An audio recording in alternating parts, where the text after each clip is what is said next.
June 21, 2010, the day Apple unveiled Ping, its ambitious attempt to turn iTunes into a social playground, and the moment the tech world realized a tech giant could be humbled by its own ecosystem. In a sleek, white-walled auditorium, Tim Cook announced a new feature that would let users follow friends, discover music together, and share playlists with a single tap. The crowd erupted, but behind the applause a quiet chorus of skeptics wondered, could a service built into iTunes ever break free from the walled garden that made Apple both beloved and feared? Ping was born from a simple premise. Music is a social experience, and Apple, with its massive iTunes library, was uniquely positioned to make it communal. The launch was a spectacle.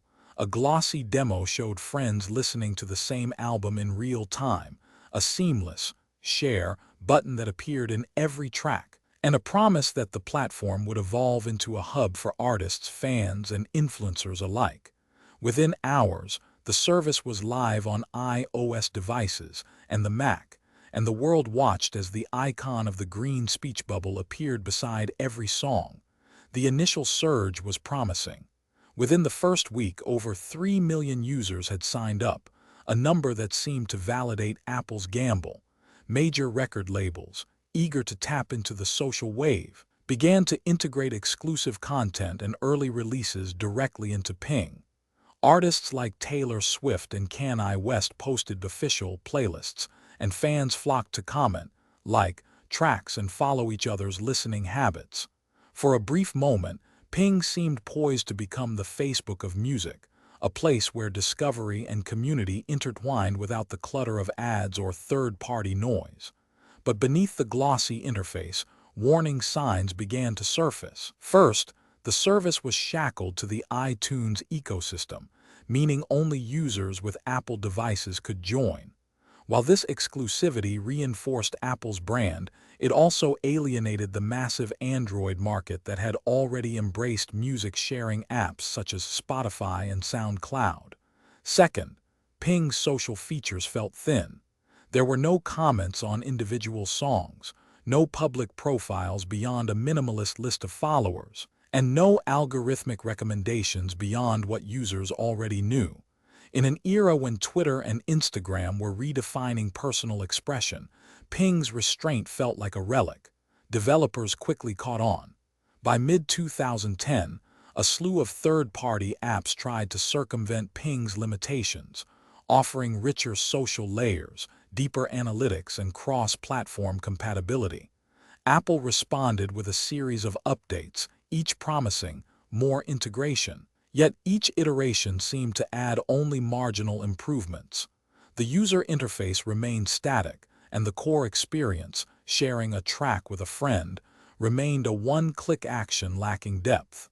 The first major crack appeared when Apple announced a partnership with Facebook and Twitter, allowing Ping users to cross-post their listening activity. While intended to broaden reach, it inadvertently highlighted Ping's deficiencies.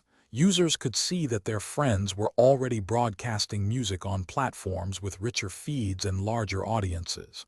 The novelty of pinging a friend faded, and the service began to feel like an add-on rather than a destination.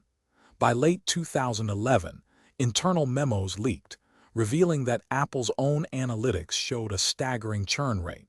Over 70% of Ping's users abandoned the feature within 3 months of signing up. The same reports flagged low engagement and limited user-generated content as primary concerns.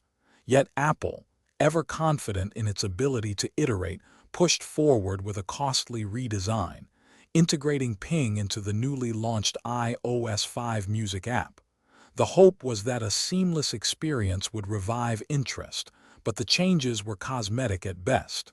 The final blow came on September 30, 2012, when Apple quietly announced that Ping would be discontinued, effective immediately.